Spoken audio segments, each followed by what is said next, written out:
Alright, and welcome back to more Shovel Knight. This time it's with Plague of Shadows with your favorite. It's Plague Knight. Eventually. I'm pretty sure that I cut out this long pause or start screen, but apparently I forgot. So now we have 20 seconds of start screen. Hooray.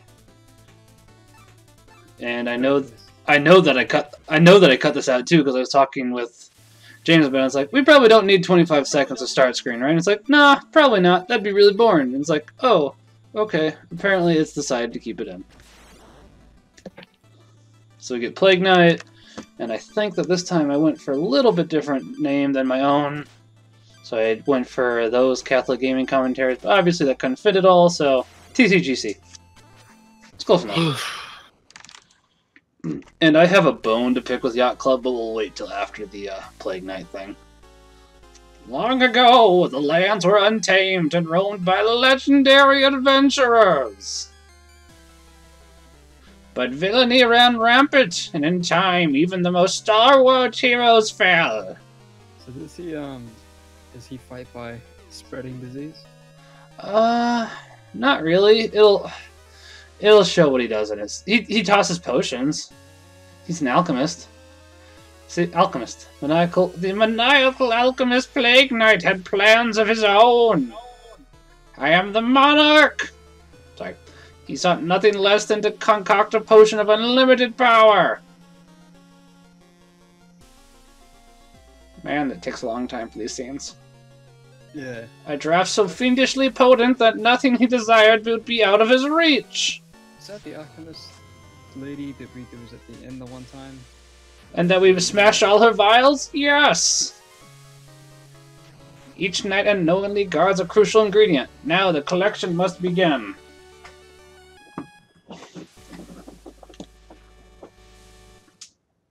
And I think... Yep, okay. So, before I get to my bone to pick with Yacht Club, I did want to point out that for the most part, it's the same game with a couple extra things here and there.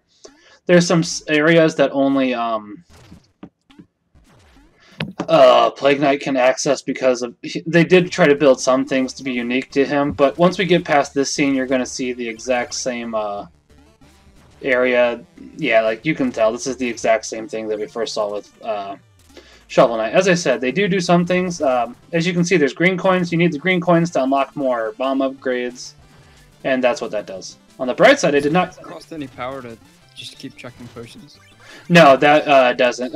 Power is similar to the relics. It's just, as opposed to the relics, power does eventually regenerate over time.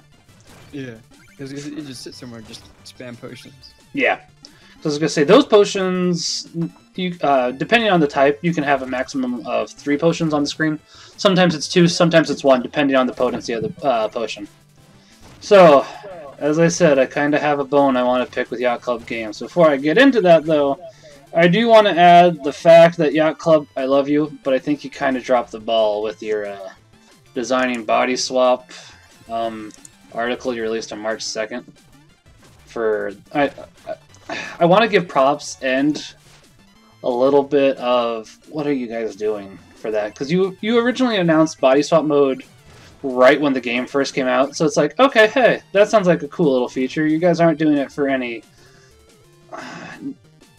John, do you want to help me out here? I'm thinking of... Kind of nefarious or political... agenda. Yeah. I was trying to think if political agenda was the word I wanted, and by the way, Plague Knight slips. Any kind of political agenda, and then they released Designing Body Swap, and they had a little bit of a political agenda, apparently. And it's like, I don't agree with them, because they're saying that... I'll just read the first paragraph real quickly. Shovel Knight is a game which draws on what we love from designs from the 80s, but some of those 80s concepts can be a bit outmoded today, especially in regards to gender. After making some missteps with previous projects, we wanted to make sure Shovel Knight was more inclusive and not so regressive. That's one of the reasons we worked to make Shield Knight's character an equal partner to Shovel Knight, because someone he fights alongside at the end, instead of just a damsel in distress. And it's more so the fact that they call it regressive. It's not really... John and I did talk about this a little bit yesterday, just so that I could have somebody that he'd know where I was coming from, and I could have him help me phrase it better, because I'm not always good at phrasing things.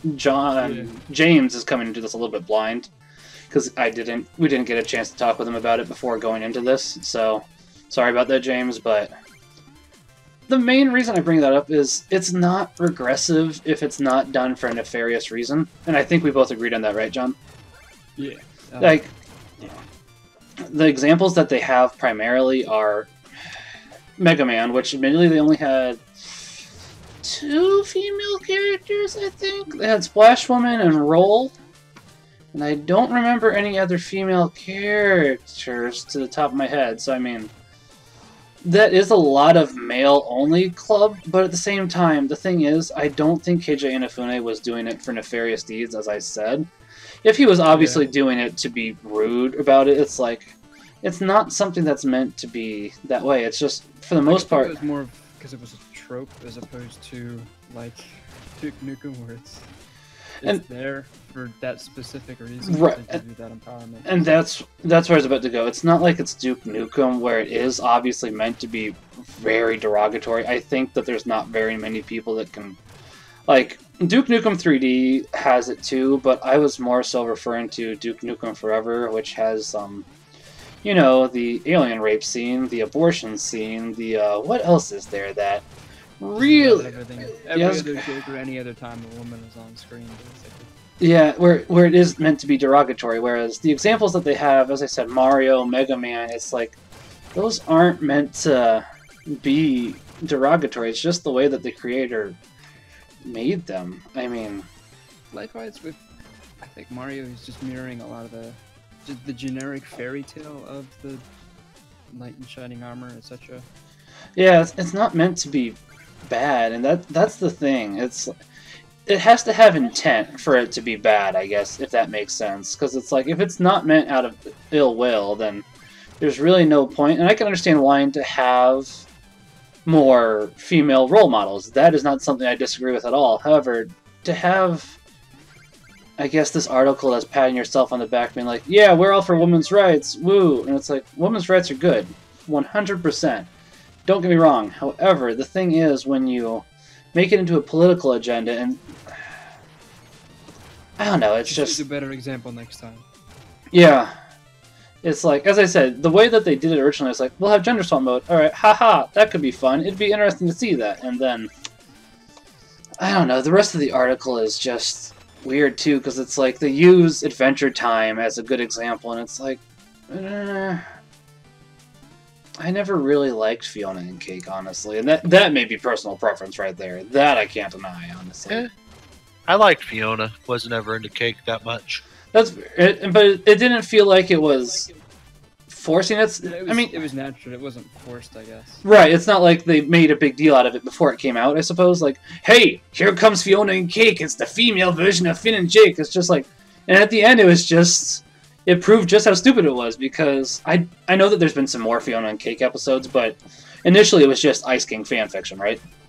Mm-hmm. Okay, so it's like, it just proved like, yeah, we can make fun of this, but still have fun at the same time. Whereas with the Shovel Knight thing, it's like, yeah, we wanted to fight the man, equal rights, and it's like, oh no! Equal rights are good, but if you bring attention to yourself and you bring up games that weren't meaning to do it badly, it's just not fair. I mean, it brings up Miss Pac-Man as well about being gendered symbols like the bows and dresses, and Miss Pac-Man I can actually see a little bit because it's just Pac-Man with a bow on it and, you know, lipstick and eyeliner as well as blush. But it's like, what else are you going to do for Pac-Man? I mean, how else are you going to make a female Pac-Man? Are you going to slap a pair of, you know, knockers on Pac-Man? I don't think that would exactly... Are you going to get her to dress like Anita Sarkeesian with hoop earrings and plaid and... Man, I can't believe it just brought up Anita. Mickey Mouse, or Minnie Mouse is literally just Mickey and the dress with a bow. Yeah, and I mean... And, like, eyelashes. There's nothing really wrong with that if it's not meant for as I said, if it's not meant for misdeeds. That's the key factor here. Because as I said, we obviously don't agree when... If it's not meant out of malice, there's really no harm, no foul there. I think there's a difference between... It's more the unspoken connotations. I mean, it's a lot of people don't see anything wrong with it. It's just like, well, they don't think there's any intention to cause harm, but a lot of the time it's more just the lack of representation. And I can see. And with what they're saying about the Miss Pac-Man thing, yes, Miss Pac-Man is a particular instance where it's like, what else could they do? Yeah. It's a yellow dot that opens up part of the way repeatedly. Yeah, because go ahead. Some other points, it's just like we've had for forever this very, very specific expectation of, I don't know if you call it behavior or dress, just these things that are specifically associated with one gender or the other, like like hair bows on women, dresses on women, and there's makeup, stuff like that. There's typically a reason for that too, because I know that people have been trying to give kids toys that are gender neutral, or like they let them choose if they want the pink stuff or the boys' toys or the girls' toys. They don't have only one of each. But what they found is most of the time the boys still go for the boys' toys and the girls still go for the girls' toys. So I've seen many Tumblr posts with people infuriated that their kids won't go for the girls' toys because it's like, I want my. I shouldn't use that voice. That's rude. It's more not enforcing the very, very strict expectations on a particular gender. No, because that leads to some other issues that I don't think we need to get into right now. No, I'm honestly sure we're probably going to have a lot of people angry at us for just this one video. I'm not going to lie. Just before anybody gets angry, I disagree with these two. I thought you mostly agreed. That's what I was getting out of what you just said. I feel what I think is there should be equal representation. I mean, right, and it's up to the author how they do it, but I mean, it's it's a matter of what people take away from everything. It's like the sin of scandal. And I'm not disagreeing. That people see something and take something away from it. Right. That's more, it's like so you have a man and a woman, they live under the same roof, they're living chastely, but the average person is not going to see these two and say, oh, there's two people living chastely together. And that's what leads to scandal. I was going to say... Yeah, the scandal. It's a similar thing. It's how it's perceived. And that may not necessarily be something the three of us will notice as much because, right, we are very, very well represented. We are. That I can't deny. Three Caucasian males in whatever you want to call everything out there, but right, it may be more of a problem, say, with a young girl or a homosexual or something like that who isn't seeing the representation. Right, and that would be equivalent to every protagonist being white, an African American woman. Oh, okay. Right, and it's the solution is to have equal representation. Yeah, and that's the thing. I don't mind if they do that originally, but then what I more so didn't like about it was they're patting themselves on the back, being like, "We're so original with this," and it's like. They kind of brought it up. They kind of brought it up themselves, though. They could have done that originally, but they didn't because there's a reason these tropes exist. By the way, pardon me. And if you look real quickly, you that's not how I read it. How I read it was more like this was an interesting design decision they made, and they wanted to discuss it. I didn't think of it really read as much of a patting on the back thing. I don't know. I got the opposite out of that, and as I said, I want to give them definite points because they did initially. With the Kickstarter, lay that out as a thing that they definitely wanted to do, and I was like, all right, that sounds like it could be something that'd be fairly fun. And I mean, honestly, Yacht Club, as I said, I have nothing against you. I love you guys. If I have misinterpreted, send us an email. Link us a comment. Just hopefully not flaming. I don't think. Assuming they ever find this. Yeah, that is true. I mean, I don't. By the way, on the flaming thing, I don't think you guys would send us a flaming hatred comment. It was just more of a state. It was more so just a statement, just a heads up. And as you said, they may never find this, but I don't know. We've talked about that for most of the episode now. Mm-hmm.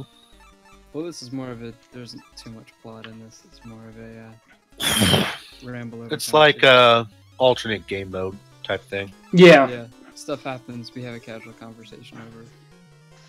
Which, I mean, it's still a fun game mode. So I mean, you know. What else was I gonna say? Something. Yeah, I guess mainly as long as it's not meant out of malice. It seems like they were overlooking a lot of the things, but I don't know. I guess that was my main point. That could have summed it up in a second. I can't really think. There's two other things. Leisure Suit Larry is another example, obviously, where that's not exactly very good. And then the thing is, we know somebody's going to bring up that's an artist interpretation of things. And that's true, and that there's going to be somebody that says you can't judge for what the artist was thinking. It's like, no, that's exactly what it's for. As long as it's constructive criticism and not just pure vile hatred, then it's not a bad thing. When it turns into just pure vile hatred is when it doesn't benefit anybody. So I suppose that about wraps up most of our thoughts, John, and then James obviously contributed some more to that. So yeah, I was about to say just about all three of us can agree that it's horrible in the cases of Leisure Suit and Duke Nukem. Yeah, because it's not even done in a tasteful way. Kind of way, I guess, or tasteful way. Maybe, I mean, obviously I haven't played very, but from what I could tell from Duke Nukem, it's not done to be witty or satirical or anything. It's literally just done for the enjoyment of it primarily. Right. Back when I watched Game Grumps, and I don't anymore, they did 2 Leisure Suit Larry games, and that was, yeah. Surprisingly though, the first one that they did, I think, was fairly tame. I guess I'd put it like lower, blurring the line between T and M, I guess, if I had to rate it, but it wasn't as bad as I guess the later ones will go. Yeah, I was gonna say, even I think they played 3, and then there was one for GameCube and PlayStation 2, which was not particularly good. Then there's, I already mentioned adult visual novels, which is a whole other thing. Yeah. There's a lot of ground we could honestly cover on that we just don't have enough. We've basically talked about this for 15 minutes straight, honestly. 20 minutes or so, yeah. Yeah. I would say I can only hear one of you two. Really? I was going to say I heard James the entire time. Or John the entire time. It's like every once in a while I can tell that he's talking, but I still can't hear him. Almost period. Oh, dang it. That's weird. So I was going to say, I can hear him. I think I've turned you all the way up. That might be the thing, James. You might need to turn up his own user. I haven't. Okay. I've had it turned all the way up forever. Right. It's just, I've done everything on my end. I could try to make it louder. It's just still very, very hit or miss. I can understand that. That makes sense. Well, I guess these kinds of things happen when I use my microphone set up as a nearly 10-year-old Guitar Hero mic. I thought you said it was Rock Band. It's one of the two. I get them mixed up. They're like the same thing. Yeah.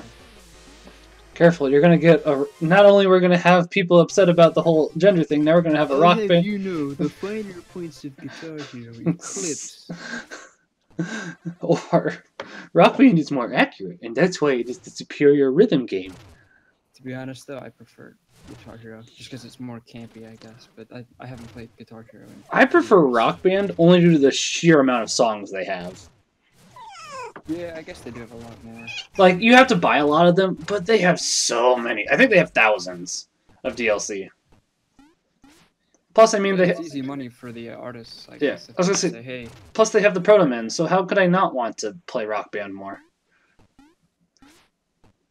I think Rock Band had the Tuna Coil. That or Guitar Hero did. I don't know, it was a win. One of the two. Anyways, guys, thanks for watching, and Cat, stop it. God bless.